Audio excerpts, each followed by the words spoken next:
Buenas noches. Esta es la actividad final del curso de ética. Eh, hemos estado hablando del tema de la corrupción.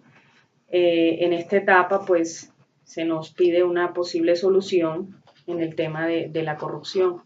Pues, para empezar a desarrollar la actividad, quisiera anotar lo que es corrupción. Partamos de ese concepto. Podría definir que corrupción es la acción y el efecto de corromper, de depravar, de echar a perder, de sobornar a alguien, de pervertir, en fin, de dañar. Es más o menos el significado de lo que significa corrupción. Podemos hablar de tres tipos de corrupción: corrupción empresarial, corrupción policial y corrupción política, ¿sí?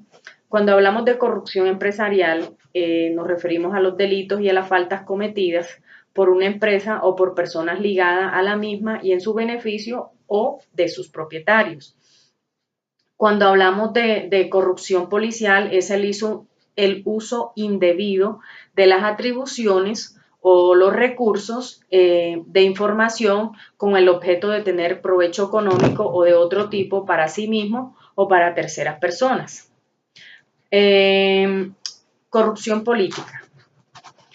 Cuando hablamos de corrupción política, nos referimos al abuso de poder mediante la función pública para el beneficio personal, ¿sí? En estos momentos, tal como conocemos por diferentes medios de comunicación que se presentan a diario, casi a diario, muchas noticias donde se nos habla de este tema de corrupción, ¿sí? Yo he querido dar como unos puntos de origen de origen de la corrupción política. Podríamos decir, uno, que es la concentración creciente del poder en el Ejecutivo y las debilidades del sistema de los pesos y los contrapesos. El clientelismo, la impunidad, que eso a diario se ve, la falta de transparencia en la financiación de la política, la cultura del atajo y de que el todo vale, o sea, la forma como se hacen las cosas, o sea, no se cumplen los procesos que se deberían cumplir. El incumplimiento también por muchas entidades públicas del derecho al acceso también de la información, ¿sí? Porque ese también es otra parte, ¿sí? Hay derecho al acceso a la información, pero no se tiene.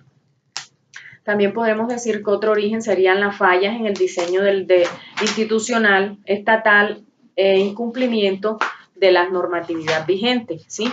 Ese sería otro punto también que ayudaría a que este problema de la corrupción sea más latente en nuestro país. Quiero presentar una posible solución, ¿sí? Para este tema de la corrupción en política en nuestro país.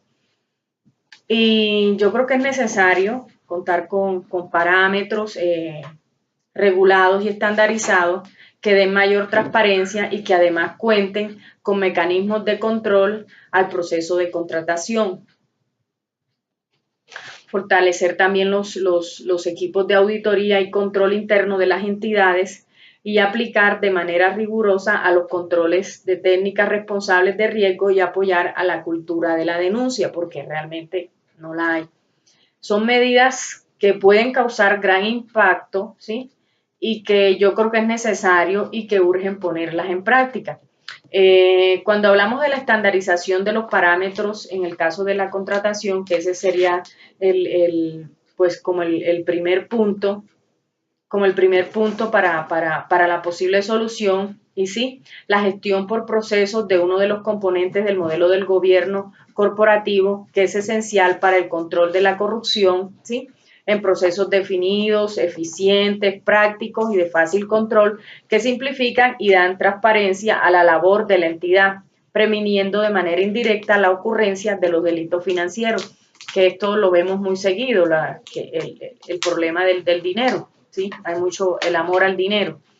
En el campo de la contratación, la estandarización de procesos y procedimientos asociados a muchos más sensibles, que pues no es un secreto que en la definición de los pliegos de contratación se abre la primera compuerta a la corrupción. Eso sí es indiscutible.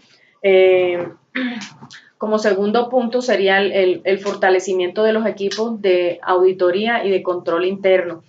Es necesario que nuestros gobiernos, que nuestros departamentos haya un adecuado seguimiento y control a las operaciones que se realizan de contratación, porque ahí es donde está el grueso del asunto. O sea, no basta con tener establecidas las leyes, las normas, la responsabilidad. Es necesario que los procesos sean revisados, es necesario que se revisen las metodologías, es necesario que la auditoría, que hay una continua revisión, ¿sí? Son aspectos necesarios para que haya verdaderamente un control en todo lo que es, la parte de supervisar este tipo de contratos, ¿sí? Entonces es necesario que haya un buen control, es necesario que haya un buen mecanismo de control por parte del gobierno para que este flagelo vaya disminuyendo. Otra posible solución sería la aplicación rigurosa de la debida diligencia. La debida diligencia permite un conocimiento profundo de las personas naturales y jurídicas. Cuando hablamos de esta aplicación rigurosa de la debida diligencia, nos estamos refiriendo a conocer los antecedentes, la idoneidad ética, los conflictos de intereses, entre otros aspectos, ¿sí?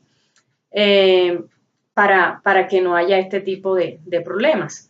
También es necesario también la gestión responsable de riesgo, especialmente los de conocer y controlar y hacer seguimiento a la corrupción, al riesgo de corrupción, ¿sí? Es una obligación del Estado de estar ahí al pendiente y de establecer los riesgos que hay en cada contrato, o sea, de qué manera se está viendo que haya alguna salida, que haya una posible corrupción. Es necesario que eso se haga.